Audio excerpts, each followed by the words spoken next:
We've talked on the YouTube channel about Dead Rising and the past, present and future of what this franchise could look like.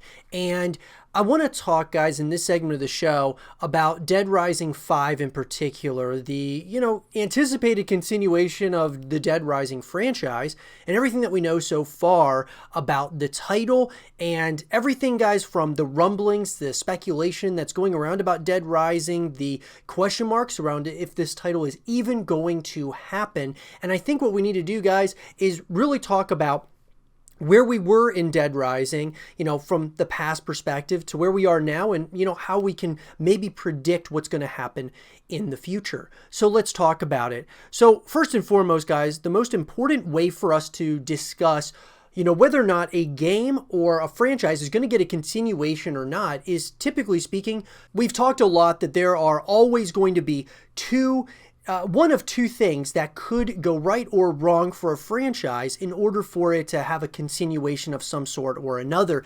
The first being, guys, of course, the sales of a franchise or of an IP or a single game within that franchise.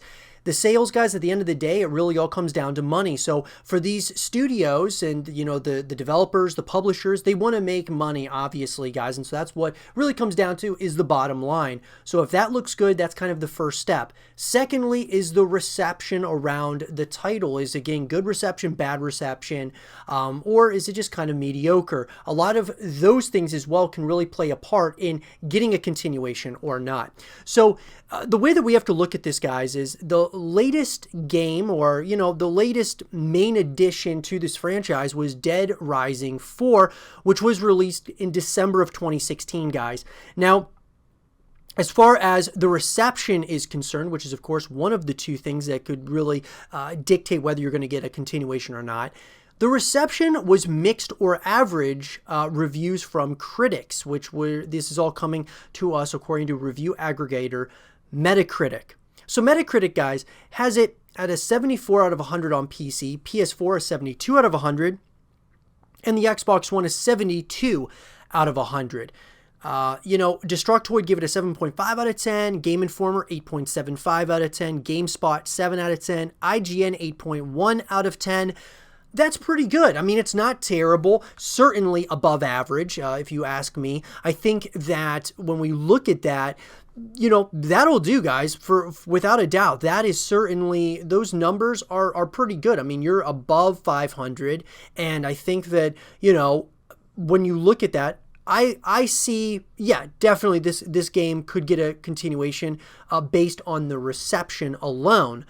But really, guys, what it comes down to is as of April 2017, the game has sold under 1 million copies, short of Capcom's expectation of 2 million. So, that's pretty tough. When we look at, just obviously, guys, the expectation there from Capcom was 2 million copies, and they sold less than 1 million. Ben Yahtzee Croshaw of Zero Punctuation ranked both the game and Frank's Big Package third on his list of the 5 worst games of 2017, calling them a stripped-down, tarted-up holiday special of a Dead Rising game with none of what makes Dead Rising good. And that was something that a lot of people complained about, guys. Even though the reviews, typically speaking, were above average, lots of people thought that Dead Rising was kind of moving away from what made it so great in the first place. Look, I think at the end of the day, guys, what it really comes down to here is the expectation that Capcom had. They expected to sell at least 2 million copies. They sold less than 1 million copies, and that's a pretty big discrepancy there. Now, as far as the sequel is concerned, guys, a sequel to the game titled Dead Rising 5 was in development at Capcom Vancouver. The game was set between Dead Rising 2 and Dead Rising 3 and would have followed the adventures of Chuck and Katie Green in Mexico. The project was canceled when Capcom Vancouver shut down in 2018. So Obviously, guys, Dead Rising 5 was on the minds of those over at Capcom, okay? Even though Capcom's expectations for Dead Rising 4 definitely did not meet those expectations, they had still greenlit Dead Rising 5. So this leads us, guys, to the cancellation of Dead Rising 5 and what this means, for the future, what we could expect from the possible continuation here of this franchise, because it's certainly on the minds of those over at Capcom. Even though Capcom Vancouver got shut down, they could, of course, have another team over at Capcom definitely take the reins here with Dead Rising 5. This is an article, guys, written by Jay Brody Shuri of Screen Rant. A new video goes into the troubled development of Dead Rising 5, revealing a number of issues that ultimately resulted in the game's cancellation. A new video details the development cycle of Capcom's ill-fated Dead Rising 5, including some very deep-rooted problems that took hold behind the scenes, which sent the game to the grave just a few months after its announcement. The zombie slaying, makeshift weapon crafting sandbox series had previously been a powerhouse franchise in its earlier years, spawning no less than 4 mainline games and even a tie-in film since it first burst onto the Xbox 360 back in 2006. This all changed when Capcom attempted a 5th Dead Rising game in 2018. Despite initial optimism regarding the new sequel, this planned Dead Rising 5 would eventually be canceled a few months later, causing longtime series developer Capcom Vancouver to shut down and effectively ending the franchise for the time being. Since then, fans have been left wondering what the new game would have entailed, as well as what circumstances caused the project to go so wrong so quickly. So now Liam Robertson, Game History Secrets, has provided some insight into these previously unanswered questions. In a recent video that was posted on the Did You Know Gaming YouTube channel, Robertson details the history of the Dead Rising franchise, including the chaotic development of the ultimately unreleased 5th installment. Apparently, Dead Rising 5 would have starred Dead Rising 2 lead Chuck Green and his now-grown daughter, Katie, who would have psychic abilities due to her continuing zombie infection as they battle a drug cartel and another zombie apocalypse in a setting far more vibrant than past titles. So right there, guys, that tells you a little bit about what this game was going to be about. Now, we're not saying that, Dead Rising 5 is going to be about this still when it, if it does get greenlit once again. But this sounds like an interesting concept. I think I like that it's, a setting far more vibrant. I like, when I hear that, that sounds pretty appealing. However, at the helm, a completely inexperienced team and licensing issues arose over the game's planned use of Unreal Engine 4, which ultimately led Capcom to pull the plug on the game altogether. Even before the disastrous development cycle of Dead Rising 5, the series had already begun to enter rocky territory with the wildly divisive Dead Rising 4, which was rushed through production for a lackluster release in 2016. Critical reception was mixed, and many fans disliked the game's even goofier tone, and the fact that several key components from past entries were stripped out, such as the tension-inducing time limits on the campaign that defined Dead Rising as a series. The finished product ultimately sold so poorly that 1/5 of Capcom Vancouver staff had to be laid off prior to the official announcement of Dead Rising 5, with the studio being shuttered shortly thereafter. So let's talk about this, guys. So, Dead Rising 4 obviously had a lot of issues, and it kind of led us into Dead Rising 5.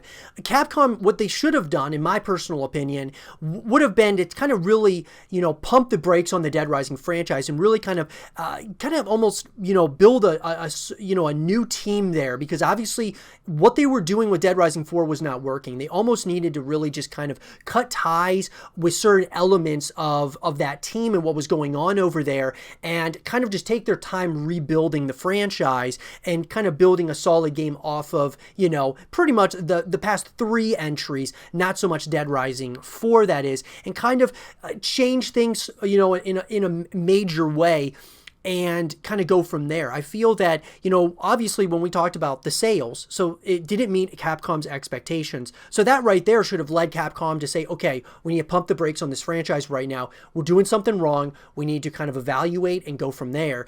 And they didn't do that. They really just kind of moved right into Dead Rising 5 with the same team. And ultimately, guys, the writing was on the wall that it was going to get, canceled at some point or another. And then ultimately, the worst part of this is that the studio got shuttered and shut down, and a lot of people lost their jobs, and that's a really unfortunate thing, which I think could have didn't necessarily have to happen if things would have, if they would have, over at Capcom, if they would have kind of dealt with the situation a little bit differently.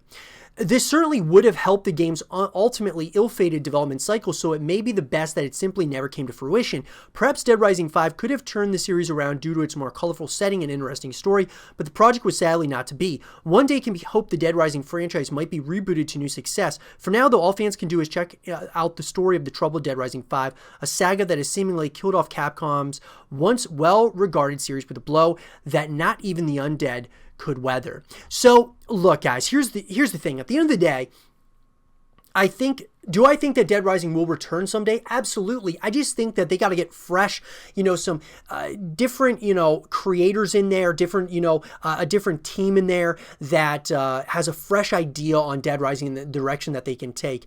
I like, Dead Rising, the whole point of it is a goofier tone, right, than other, zombie games out there. I would like them to move in a direction with Dead Rising 5, if they were to reboot it once again. I would really like to see them go in a direction of a more serious tone. I think that could be really good for Dead Rising. A lot of people would compare it to like Dead Island or, Left 4 Dead, so on and so forth. But I really think that making a more serious, approach to it, but still with the same, kind of keeping the core of Dead Rising might not be a bad idea for them moving forward. And that's what I would like to see in Dead Rising 5. Do I think it's going to come out? Absolutely, guys. This was once a very well-known, game for Capcom. Sure, obviously, we're going to have to kind of wait and see. I'll be sure to give you guys more information as it comes out, but I think the direction that they were thinking of going in with Dead Rising 5 was the right one, a vibrant tone and hopefully a more serious tone. I think that would have been really good for Dead Rising 5. We'll never know unless we get a reboot and they tell us that they're kind of going to continue what they had already started in the early days of Dead Rising 5. Look, Dead Rising still has a big fan base, guys. I want to see the continuation of it. The question is, though, do you want to see a continuation of Dead Rising? And in the form of Dead Rising 5, a soft reboot, what is it that you guys would want to see? Let me know in the comment section down below. And for more Dead Rising 5 content and videos, stay here with Zero TV.